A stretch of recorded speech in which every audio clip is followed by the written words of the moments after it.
Hi guys, Amisum here. Today we are going to make a simple DIY lip scrub with ingredients you can find in your kitchen. These ingredients are honey, sugar, and shea butter. This lip scrub is going to leave your lips feeling smooth, soft, and healthy.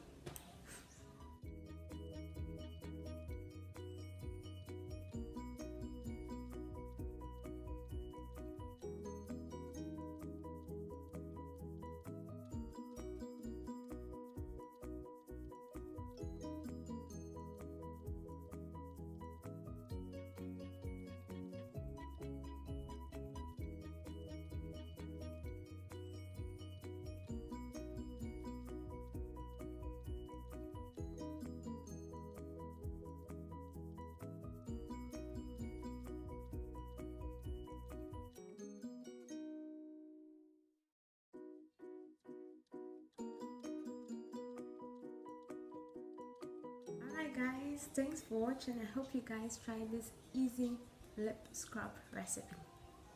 Bye.